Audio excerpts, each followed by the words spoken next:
Today we're going to talk about, and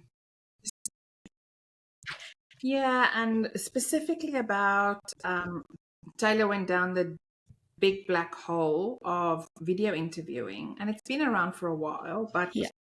just what that looks like. Mm.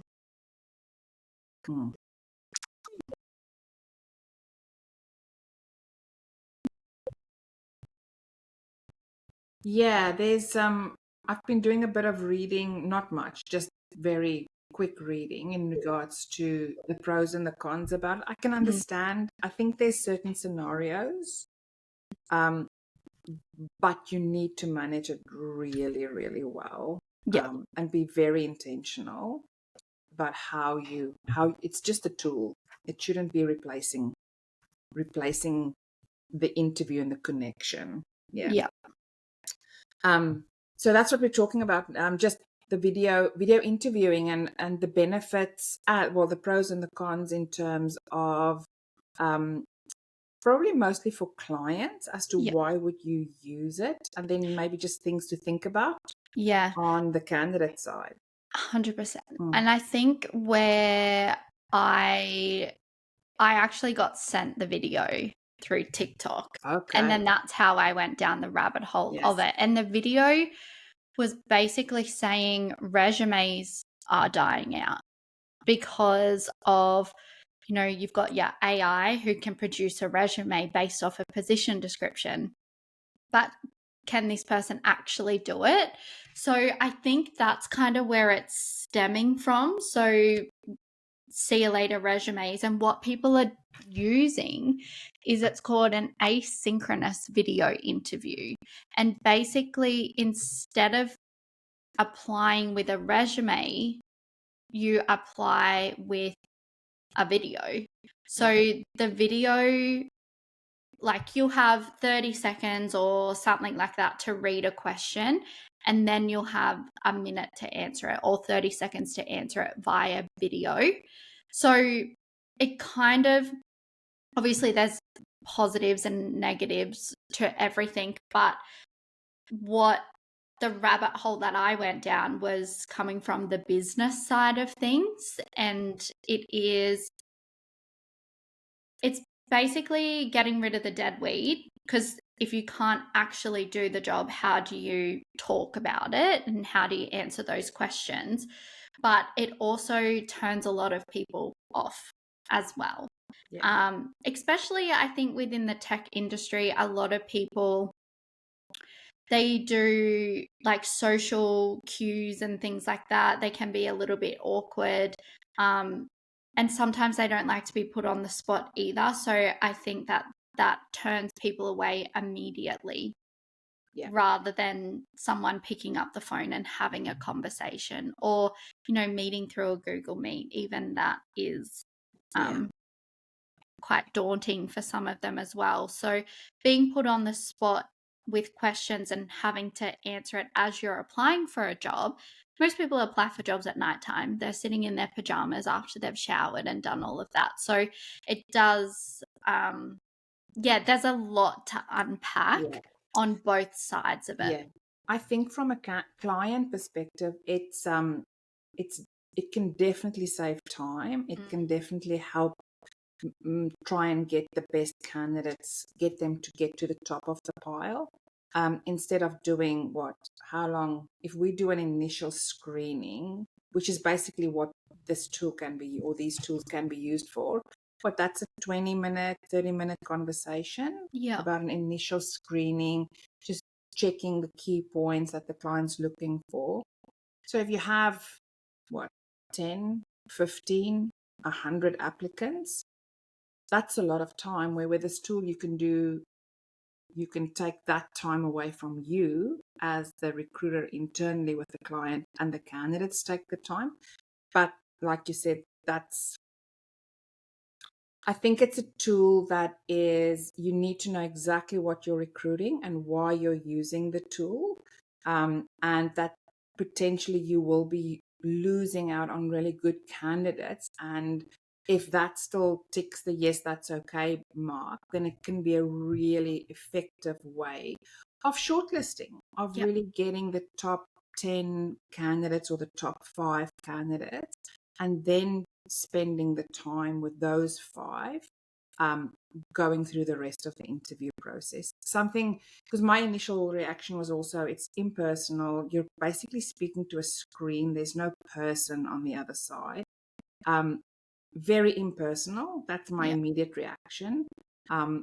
What I've read is to make sure from a client perspective that you get that connection and you still have the branding and the trust that you can build once you've shortlisted your top 5 candidates, and you do connect with them on a more personal level or in person, either via phone or doing a video face-to-face interview, to actually reference some of the answers that they gave in their interviews, so that they know, oh, you actually listened to my interview, you heard what I said. So that could take away a little bit of the it's impersonal kind of feeling, but that's only with the top 10 Yeah. candidates that you're doing that. The rest of the candidates had a very impersonal experience. Yep, and again, it's par for the course of Yep. what you're using the tool for, really. Exactly. And I just want to touch on that in terms of our word that we mentioned last week was intention. Like, we're being very intentional. So we do need to make sure that the questions that we're asking are very intentional. Correct. And can get to the nitty gritty, I guess, of exactly who you're looking for. There's no use having all of this fluff in there. Like, you need to be really intentional. Yes. Again, Specific. Yep. again, we're bringing that word in, Yes. but I think it is really important to make sure that those questions are spot on with exactly what you're looking for and who you're looking for as well, so those people can answer the questions correctly. Yes, or like you would expect them to answer it. That's a really interesting thing. Answer the questions correctly. Firstly, which questions are you asking, and are you asking the questions in such a way that a candidate can give you the answer that they're looking for, because they can't clarify. Yeah. They just have to give an answer. And sometimes in an interview, a question could be answered in a few different ways. You can go down this route, or that route to answer a question. And if it's a video and there's nobody on the other side, you can't clarify that. So you need to structure your questions in a way that you're almost providing the avenue you want candidates to go down to give you the answer that you're looking for. So, yeah, and maybe sometimes it's just if you're just looking for somebody with a personality that can do customer service, maybe those are really open questions, and you just want to see who can communicate, how they communicate. Leave them open to interpretation and leave it open to where they interpretation take and see where they take it. But other questions, you might need to be very intentional about what it is that you're looking for. You need to make sure that you structure or word those questions so there's no ambiguity around the answer. And maybe that way you can, if you are an internal recruitment consultant or talent person with a company, maybe get one of your colleagues or two of your colleagues or somebody that's currently doing a similar job in the organization to answer the questions and see if they get to where you want them to get to. It could be a really, really useful tool that definitely saves time. And if you can close that loop then by taking the top shortlisted candidates, mentioning their answers in the interview, you then create that personal connection, that trust. Which is huge. That huge, trust. huge. Also, it's good for their brand as well. Correct. That shows that they've taken the time to really listen to what you've done, because you've put in time. Correct. As well. With that, I believe that it is important to acknowledge the people who didn't go through, because it's not a tick and flick of a resume. They have put that time aside to really curate the answers and they've put themselves out there. So it's equally as important to reach out to them, thank them for your time, but also let them know that they're not progressing to the next stage, and timing of that as well needs to be important. Because it's time taken out of their day. It's time to get ready. It's time to prepare.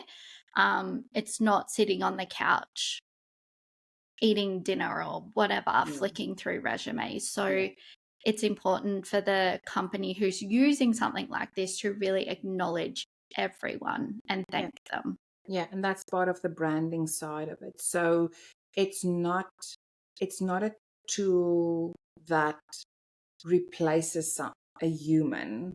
It does replace time of a human, but the human angle still has to come in there in terms of thank you for your application, unfortunately. And then that I don't know how easy this would be, but I actually think it would be really good to say, if you have any questions, feel free to contact me, or to contact the team, or feedback about the process. Yes, yeah, absolutely. So, Taylor, when you read up on it, it's definitely more prevalent in the US at the moment. And it's been around Australia for a few years. It hasn't. I know that Australia Post used it a couple of years ago, used a similar tool when they were doing mass recruitment, which made 100% sense, because if you're looking to employ 50, 60 people on a casual basis to get a piece of work done, efficiency, time is, you need to have something to help you get the best candidate in the market at that time. I've also heard places like your airlines, like Qantas, Virgin, Jetstar. I have heard that they use a similar process as well initially. I do think that they are they're a different ball game, because I do know on the applications you do have to have a photo. So again, that is a very different process, and they use that, I think, and this is just me potentially assuming, I think the video goes well for them because they're able to see how you conduct yourself, how you present yourself, because it is that industry that you do need to be able to speak well and to present well, so that may work better in that instance. But look, it's definitely not for everyone, but it can help. As a tool. Yes, absolutely. I think it is a tool that if you it's like anything. It's if like you do it correctly. It's like anything. If you use it correctly, it can absolutely save you time, still help build your brand, have multiple benefits. It's like anything. If you use it correctly, it can be really, really great. If not, it can be damaging. 100%. Yeah. So we're always a little bit behind where the US are and what the trends are in the US. It'll be interesting just to see, with so much happening on the AI side, what this space will look like going forward. You might have a virtual person asking questions instead of just questions coming up, and actually have an interaction with what do they call them, an AI generated face. And look, I really don't think it's going to take that long. Like, I can conduct the interview, me being AI. I was actually having a really interesting conversation with someone this morning at an event, and they work in AI. And he was saying that he's done a lot of automation in the phone space as well. Like for companies after hours, instead of, it being diverted to somewhere else or having a voicemail, he's actually created an automation for that. And every time I see him, I'm just blown away with what's coming, what he's been doing. It's really fascinating. to do that. And I came in at the very last of that conversation as well. So I got like the little part of it. But I really don't think it's too far away. I think the generations who are coming through,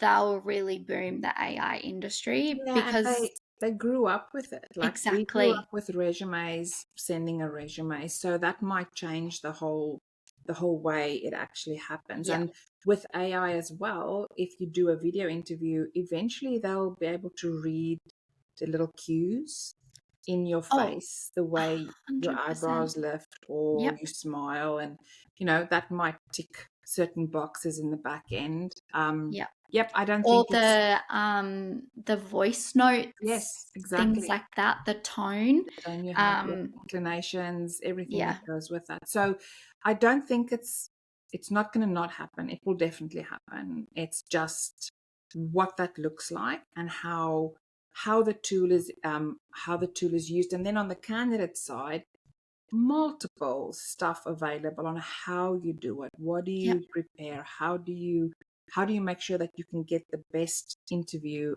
across as possible? We actually know someone that did an interview, and I think this is worse when you do a Teams interview with people and nobody puts their videos on except for your video. The person that was interviewed. Yes.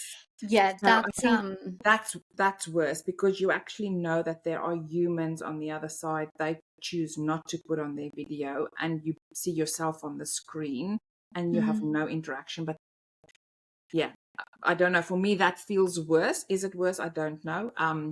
I think it's what when we found out, we both cringed and we were like, there's no way, like how awkward. And it was very awkward. Yes, very. Yeah, because you probably, when you know that there's people behind the screens, you're almost waiting for them to communicate back. So they ask the questions, you don't see them, there's no interaction, and you have to answer the question. So that's, I don't think that that's very wise to do it that way. And also, just that already brands your organization. It sets a precedent, it sets a tone. It's needless to say, the person got off the interview and went, no, absolutely not. This is my first interaction with the organization. I'm not interested. Yeah. And I wouldn't be surprised if a lot of other people who have been in that situation before have said the same thing. Yeah.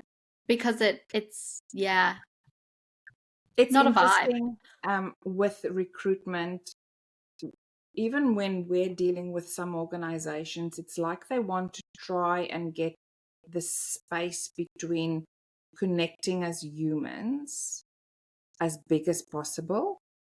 So emails, text messages, a platform. Everything gets done through a platform. You don't speak with anybody. You don't know what's happening. It's like the gap is becoming bigger and bigger and bigger, that we want to have less and less connection with each other, but we're recruiting people.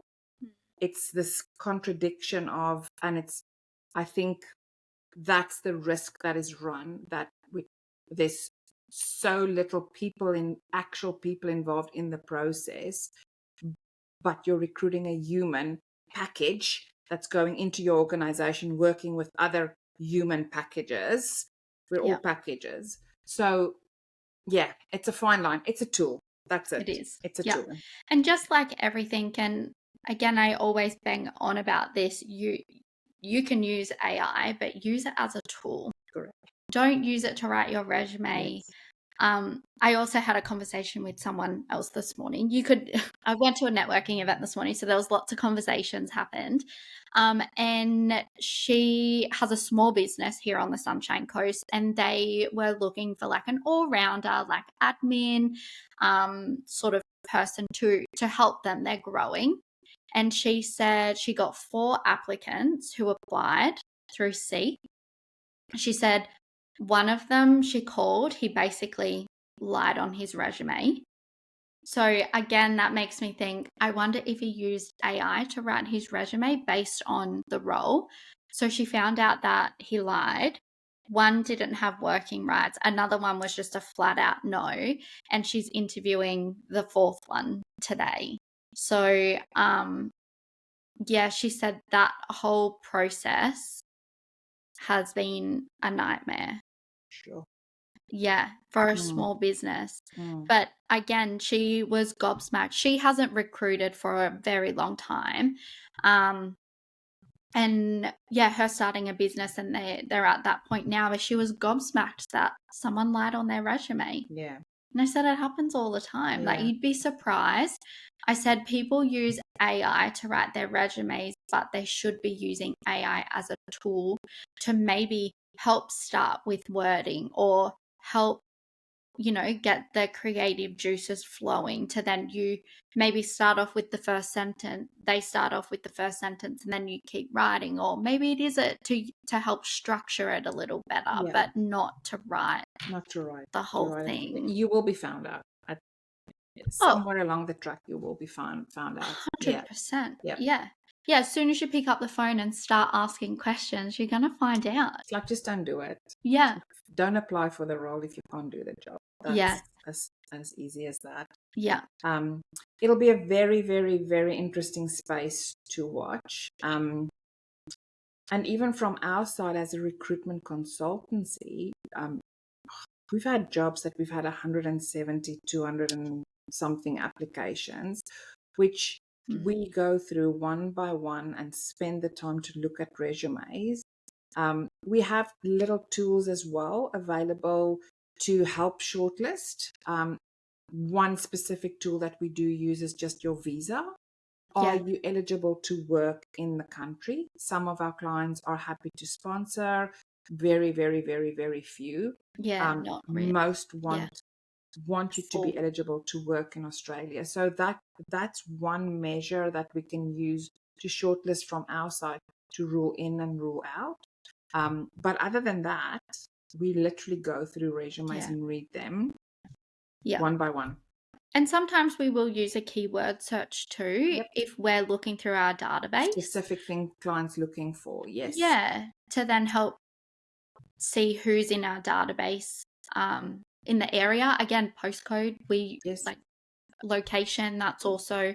Yes. But yeah, I often do get asked if we do use AI as a screening process, and they're shocked that I say no, and they're like, well, what if you get multiple applications? It's like, well, we actually take the time to read them. Correct. And you kind of get a good feeling, just read like in the first sort of 10 or so seconds, whether you want to read on or not. Correct. And you know what the client's looking for. So if you can't see that in a resume, or if you can't see that at all, then the resume is no. If you can see something, like there's an inclination of maybe, because you understand the trajectory of how candidates have made a decision in their careers, you can have a conversation to hear if they have that specific skill and might not have just mentioned it specifically in their resume, which I don't know how AI will filter that. But if it's a video interview, they can ask the specific, do you have this experience? If so, where have you used it? And how did you use it? And that's a good one to ask too, like, how? Tell me how. Correct. Because if they know, if they have got that experience, they'll be able to tell you how straight away. And maybe that is an intentional word, how, when you are using the asynchronous video interviews. Maybe it's just those key words that you need to use, like what did you like, or how. So no fluff. I think if you need to get to the point of the question and make it very easy to understand and user friendly. Correct. So are we saying that this is definitely progressing? It is going to happen. What that would look like, we don't know. And it is it can be a very, very useful tool used correctly. Yeah, in the right way and in the right industries as well. I don't think it could be for all industries, but in saying that, it's very flexible. Like, you can change it as you need. Yes. So it might be, but yeah, I wouldn't be surprised if it was used more commonly over the next few years here in Australia. But yeah, it's definitely quite heavily used in the US, so it's only a matter of time. Yep, correct. So we need to get our avatars right. Exactly. Maybe it can be a little bit younger. Yeah. And a little bit thinner. Yeah, maybe get rid of this sunburn, maybe put a tan on, something like that. Yes, exactly. I know. So yeah, that will be interesting. And also, like, we'll keep you updated on our LinkedIn's, or if we find anything fascinating, we always share things. We do have a LinkedIn newsletter as well. So jump on that. We'll share the link on our personal LinkedIn's as well as Montague Group. Yeah. Yeah. And if there's questions or thoughts, share. Yep. That'll be awesome. Exactly. Yeah. And let us know your thoughts. And if you have used a asynchronous video interview before, would love to hear your thoughts on how you thought it went, and also what your thoughts of the company was after using that. Yeah, it's quite an interesting topic. So, or if you're a company that uses it, let us know your thoughts on how it's made your process easier, if it has, or it may